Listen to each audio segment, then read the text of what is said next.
Welcome to Business Innovators Radio, featuring industry influencers and trendsetters sharing proven strategies to help you build a better life right now.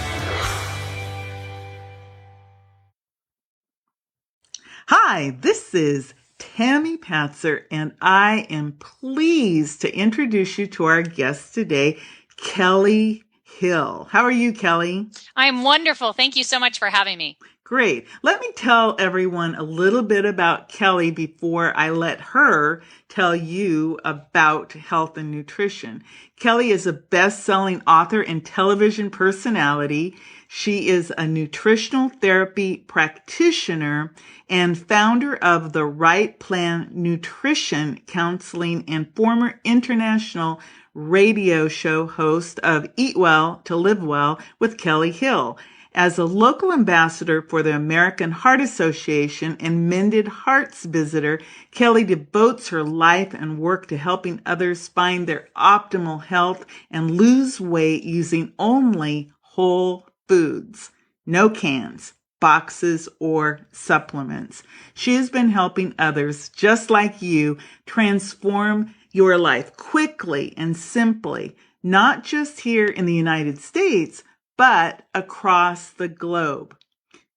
Battling back from near death, medical experts worldwide were astonished that Kellie was able to achieve miraculous results in such a short time frame. So Kellie, tell us, who do you help? And definitely tell us more about your near-death experience.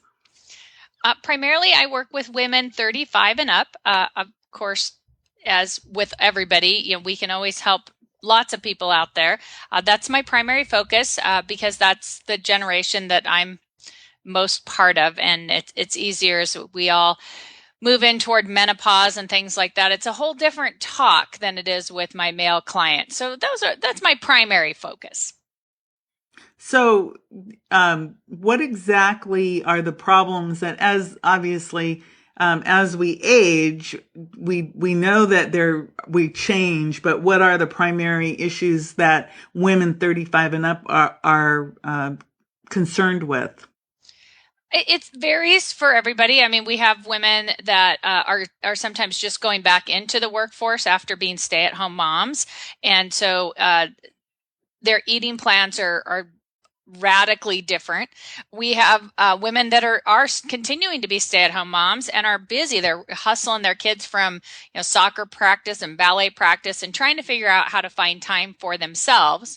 Of course, we have, as we go up in the spectrum of age, we have women that are beginning to go through menopause, that are having their second life sometimes along the way. And as we gain, unfortunately, I'd love to say it's always as they gain in age, but that's not true. We're beginning to see more and more chronic health issues at younger and younger ages. So right now we're losing 1 in 3 women to heart disease. And just take a second and think about that. 1 in 3 women will die from a heart attack or stroke. It is more deadly than all forms of cancer combined, and we're not talking about it. So that's my big mission, is to be able to help women realize what those symptoms are and prevent heart attacks and strokes whenever possible. Because 1 in 3 women, that's just, it's a staggering number, and a number that most people aren't aware of. I absolutely agree. I lost my mother to heart disease, and you're absolutely right. The symptoms are different than what a man typically has. And she basically was only 59 years old when she died of congestive heart failure. And a lot of the time that when she went to the doctor, they weren't even looking at those issues for her. They kept on looking for other things instead of her heart health. So you talk about helping people eat better by using whole foods. Now, okay, I'm going to kind of put you on the spot here. Sure, of course. Because everybody knows that whole foods are better, or they should know that whole foods are better. But if I'm a working mother, or I'm busy, like you said, many people are busy, they have their running around with their kids, or maybe like me, I'm juggling many balls in the air. Mm-hmm. How in the world do I eat right with whole foods and no cans, no bottles, no supplements when I don't really have the time? And maybe I think, isn't it expensive to do that? And does it really, really work? I guess those are, those are what I'm personally sitting here thinking is like, yeah, it's really cool for you to say I should eat better, but I need help. How do I do it? And how do you help people do it? Okay, so let's start with what is a whole foods. A lot of questions there. So I might do my best to make sure I get through.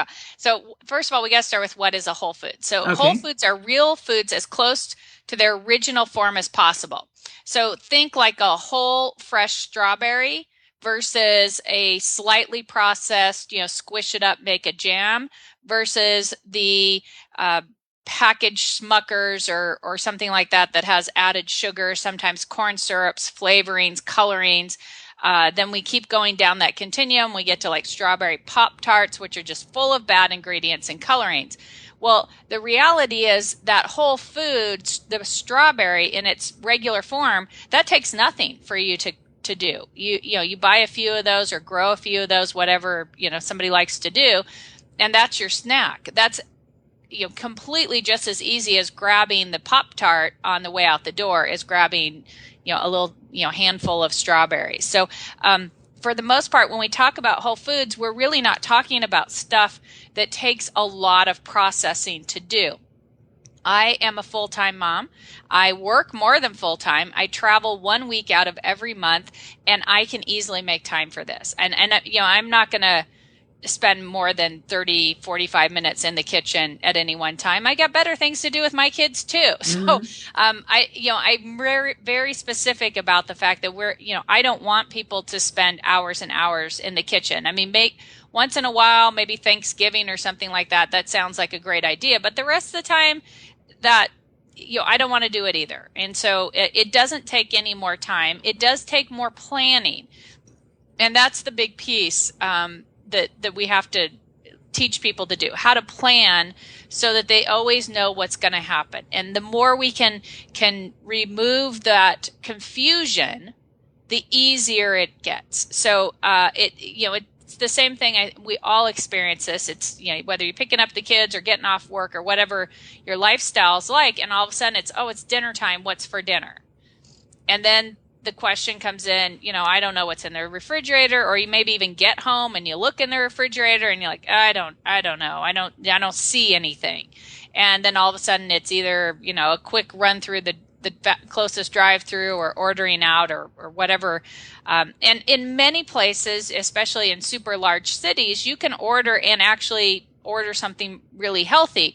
But the majority of the country, that's not the case. If you're going to go through a fast food restaurant or you're going, out to eat, it's probably going to be more of a treat idea, not something that is going to sustain you on a regular basis. So all we have to really do is plan so that when you get in the car and you're going home, you know what you're making. And maybe depending on how organized you are, you've actually already got it going, whether it's in a slow cooker or, parts of it pre-prepped on one of the days off, those type of things. So it's really more about planning than really anything else. And then, there are times that people, they need to cheat and they use canned beans or something like that. And that's okay as long as they understand that. And then when we talk about the expense, now I don't know, where you are located, but I know that if I go down and I buy one of those things of like roasted red pepper hummus, which is one of my favorite snacks, I don't know how many servings are in there, but the little round container of them, that's about $5.50 where I live. Now I can make it for about 89 cents. So again, how is it more expensive at that point? It does take planning. I do have to take a little time, but I don't have to do it all at one time. I can do it a little bit over a few days as long as I'm prepared and thinking ahead. So it's a lot more about planning than it is about anything else. So for example, the hummus is a good example. You would need what, a blender probably, which you can probably get an inexpensive blender for $20. And then of course hummus are chickpeas, Huh? right? Yep. And then you'd have to know the simple ingredients, blend that up, and there you go. You Done. have your hummus.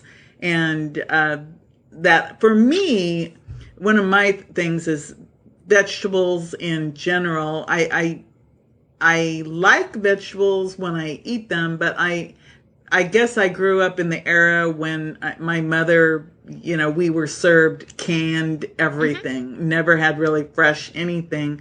And so I find it difficult to really wrap my brain around, well, how can I make, let's say, sliced cucumbers taste good, or carrots or celery, without loading them up with high calorie fillers? Maybe you can share a couple ideas on that. Well, a lot of it also depends on how somebody wants to eat the food. Mm-hmm. So, especially when we talk to moms that have children, sliced cucumbers or sliced carrots raw are fabulous because they're an automatic dipping solution. So then and there's a lot of great dips, things like hummus and guacamole that are still whole food dips that they can make. If they do dairy, they can add yogurt and put some jam in it, or squished fruit, and add that, and all of a sudden everything tastes more fun and enjoyable. Or peanut butter and a little tamari, which is a healthier version of soy sauce, or coconut aminos, another healthier version of soy sauce. So they can make fun dips. Again, you don't necessarily have to make them all at one time, but you make a few and you have them in the refrigerator, and then all of a sudden, one day it's cucumbers and a yogurt dip, and then one day it's cucumbers and apricots dip. Another, so you just rotate it around. Red pepper is another one of my favorite dips. I use a lot of red peppers, and so you can play with them real easily so that they never taste the same. Of course, if you do dairy, you can put cottage or cream cheese on them, and Mm-hmm. they're delicious that way too. So a lot of different, it just takes, again, a little planning to be prepared for what it is that you're trying to accomplish. And then, of course, carrots can be raw. They can be cooked. They can be steamed. They can be pureed. I mean, there's so many. Their options are actually limitless when we start talking about vegetables and fruits and how we use them. The difference between a canned product and a fresh product is it's just so incredibly different that a lot of times, if people have only eaten canned vegetables, they're used to things that are kind of mushy. And I have a huge taste and texture issue personally, but partly because my mother did the same thing. And so, we would have canned or frozen green beans, but they were cooked so long that they literally were just mush. And so the only way I could get them down as a kid was to put mustard on them, because then there was some taste besides the texture of this mushy stuff in my mouth. That my mom did the same thing with spinach. I didn't Oh my even know God. spinach was a leaf, that it was something you could eat raw. I only knew it as this canned stuff that I live in the Pacific Northwest, and we all, especially as kids, learned to fish, and it looked like pond scum and kind of smelled like it. And I thought, wait a minute, I'm supposed to avoid this when we're on the lake, and yet you're feeding it to me. This seems, it's disgusting. And so it was years before I ever tried spinach to find out that when properly cooked, it is delicious, but not when it's brown and slimy. I mean, I'm not going to eat that either, and I'm just not going to teach anybody to eat that. So a lot of it is getting some experiment, getting some clarity on what it is that you actually like, and then it becomes very easy. So if people haven't tried anything besides canned beets or pickled beets, they have no idea what they're missing because they've never tried it. So a lot of it is taking a little bit of an adventure. And I tell people, once or twice a month, you don't have to do all of it at once. Look at a new vegetable you've never seen and I prefer to shop at the farmer's market, but wherever somebody shops, and ask, what is this and how would I cook it? That and give it a shot. You're maybe out a couple dollars, but chances are you may find something that you really, really like. And if you're shopping where you're talking with farmers market people, they'll have 100 ideas for you. And of course, nowadays with the internet, there's so much information you can go online and find. But I understand all that's overwhelming, and that's why I have a job, because I can sift through all that and get people to their goals faster than doing it on their own. But it is all available out there. So somebody, if they have the desire, they can take that time and they can find it all themselves. I agree. I actually was out in Eugene, Oregon, and I went to a farmer's market, and it was the first time I ever saw a Brussels sprout in its natural state. And I was like, oh my goodness, I just thought that, I don't know what I thought, to tell you the truth, but I did not realize that they come on that long stalk, and how beautiful all this produce was in its natural state. You say with no supplements. So, and I know this is a big overall question, but so in your program, you're helping people to learn how to eat right, cook right, and how to live right or become empowered through their food choices. How do you get to that point of, do you interview them to find out what their needs are? For example, I know that I need calcium because I had a parathyroid tumor that was removed. And so I know what happens if I don't have enough calcium. I get the tingles, I guess is a good way to put it. So for somebody like me who I know I need calcium, do you interview people to come up with a food plan for them so that they're getting, I guess, the maximum nutrition possible from the foods they eat? Is that how that works? Well, people come into, they find me through a couple different ways. And so if they're finding me organically, so they're not coming from a doctor referral, then they usually pick one of two ways. Some people start out and do a full personalized program with me. And then, yes, we do. Everything is very individual and very specific to that person. And that is a different type of program than an online program, which is automated, but it's still customized. But it doesn't have the level of customization because, of course, it's more designed to be online, work at your own pace, and join in group phone calls to get your questions answered. So it depends on how somebody finds me, what we work on, and how we. Oops, I thought I turned my phone completely off. I apologize. Oh, you're fine. So it all depends on, and now of course I can't apologize. I don't know how to get it to not make noise. Oh. So unfortunately, I apologize for that. So it depends on how they find me, which direction we go, and how much personalization they get. So when we talk about the supplements like calcium, now it's not that I don't agree with supplements. I take supplements myself. I just don't teach supplements. Oh, okay. I get it. Yeah. So I'm not against supplements. My naturopath tells me what supplements that I should take. When you start talking about supplements, it's a whole nother informational knowledge base that somebody has to have in order to give good information about supplements, because there's a lot of changing of companies. They're being purchased by other companies, and that changes what's in the pills or in the bottles, whether they're getting third party what do they call that? Oversight, where another company comes in and makes sure that what you're getting is actually what it says on the label. Pure and there's very few companies actually doing that. So there's a lot of information that needs to be really well monitored. And so there are practitioners that do a great job with that. I leave that to them.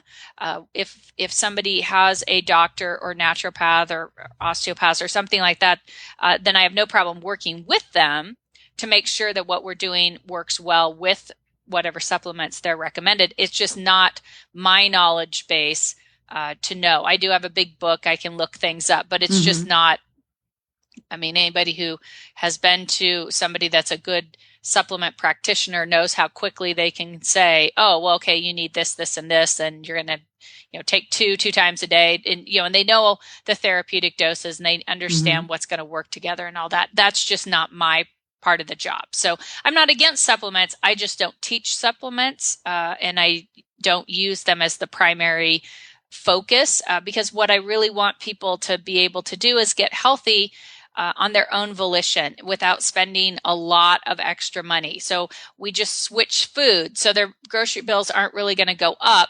They may change a little one way or the other where they spend their money, but they're not going to spend any more than they would when they were shopping before, or usually not. And they don't throw as much away. So it actually ends up usually costing less to shop when they work with me.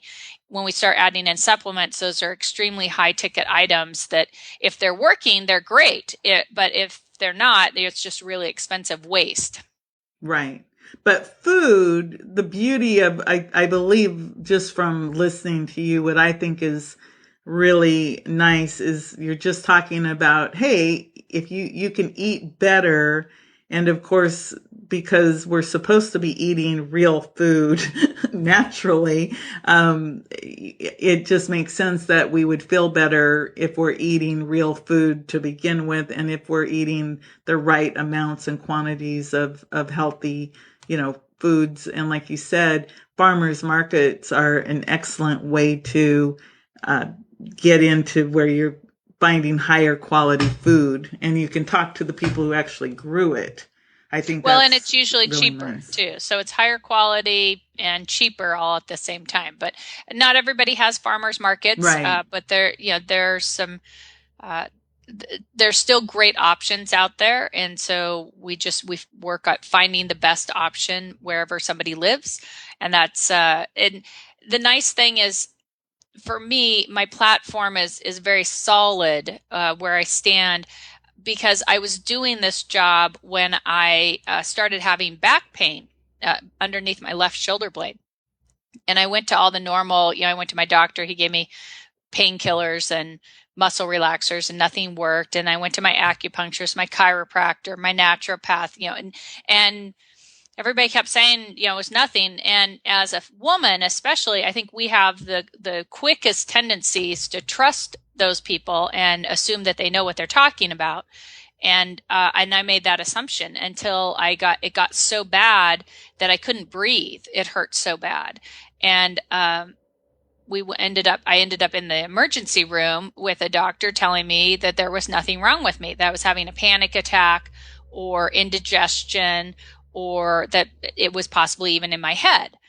And I knew myself so well that I knew there's no way I was having indigestion. And although I'd never had a panic attack, I had no reason to be having a panic attack. Nothing was going on that was bothering me, or anxiety. That was the other one. And I certainly knew it wasn't in my head. So I refused to leave the hospital, and actually ended up getting up and starting to run around the ER for the most part, because I was only having problems breathing when I was moving.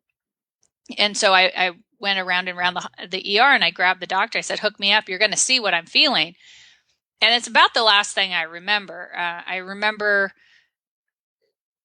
feeling them put the new EKG pads on me. And I remember hearing the voices of the doctors and the nurses as they were kind of distressed, which was not a particularly good realization.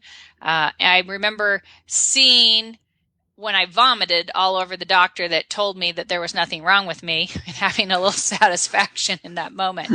But for the most part, I don't really remember. There's just little pieces here and there, until I woke up in the cardiac care unit being told that I'd had a massive heart attack, 100% blockage of my LAD, which is what they call the widowmaker. If I'd been anywhere else, I'd be dead. And I came back. They gave me a stent. I just never could feel, I wasn't feeling right. And I remember talking to the cardiologist, telling him that if this was the best they could do, it wasn't worth it, because I just wasn't myself. And they went in, they cleaned out the stent a number of times. Nothing was working. And I ended up having heart bypass surgery, where they go in and, they saw open your ribs and break open your sternum and stop your heart and hook you up to a breathing machine and a blood circulating machine. And they took a different artery and replaced the one that I had in hopes that this would be a solution. And it did seem to work pretty well for a while. Well, actually, that part of my body has worked very well since, until 9 months later, I went to take my son to school, the end of his first grade year, and I hollered to the dogs, and what came out of my mouth was kind of a roar, and sounded more like the dogs than actually the dog's name. But being a busy mom, I thought, I don't have time for this, and just headed out the door anyway. As I was driving, I realized that the toast I was eating for my breakfast, I couldn't swallow, and I was drooling all over myself, and I ended up having a stroke. And so in the span of 18 months, I had 2 heart attacks, bypass surgery, and a stroke. If you looked at me, you would have no idea. And of course, you can hear how I sound. So very seldom does anybody know that any of this happened to me. And I have been, I don't know, more than 40 medical specialists worldwide kept coming back and saying, not only how could it happen, because I've had no predisposition for it, no genetics. I didn't smoke. I wasn't going through menopause yet. I was at my ideal weight. I had run a triathlon and an Olympic distance triathlon 2 years before. So I'm in peak physical condition. I'm not overweight. I don't have diabetes. I don't have sugar issues. I mean, nothing, no box for them to mark. And they just kept studying me, trying to figure out how it was that not only did I know that these things were happening, and I was empowered enough to stand my ground and not go home, but how did I keep coming back and not just surviving, but completely thriving as if nothing had happened?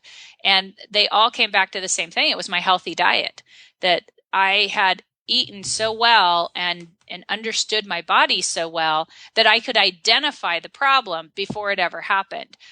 And that's what kept me alive. And then I recovered so quickly because I was so healthy. So now my platform is huge.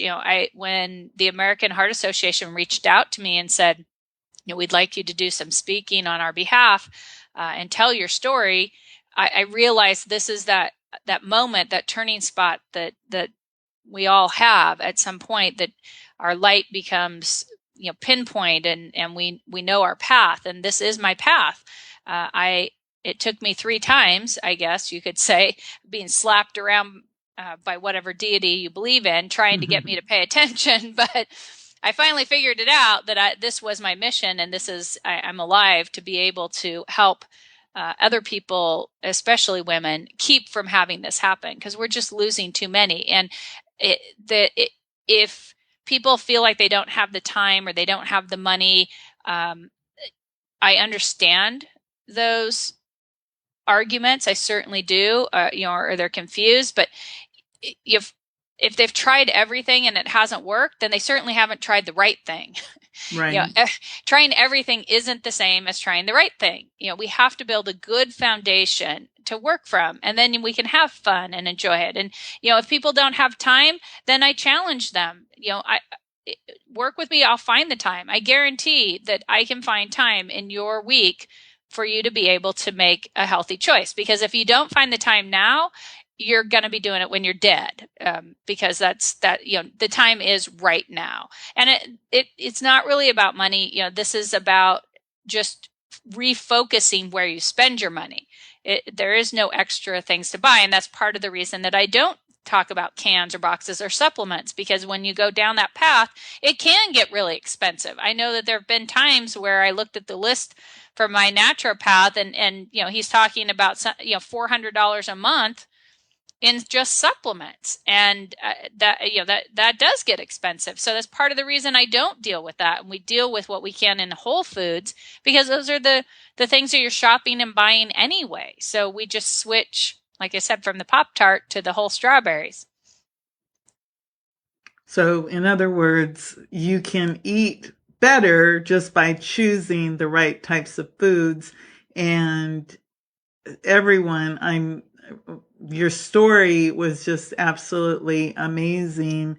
And I'm really glad that you were eating right so that you can be here to share that. And because you're right, 1 out of 3 women losing their lives to heart disease is really a lot of people when you really stop and think about that.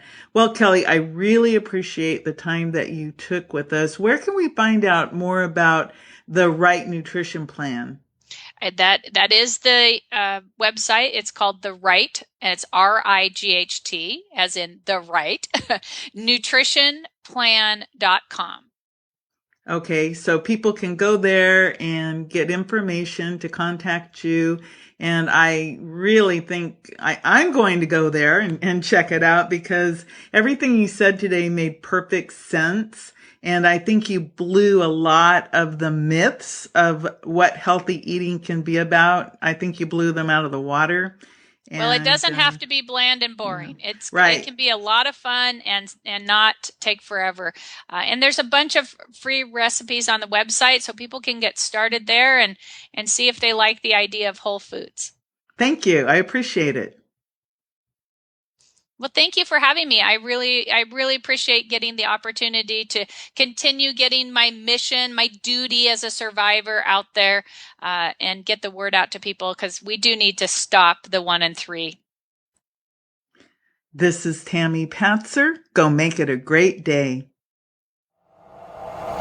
Thanks for listening to Business Innovators Radio. To hear all episodes featuring leading industry influencers and trendsetters, visit us online at businessinnovatorsradio.com today.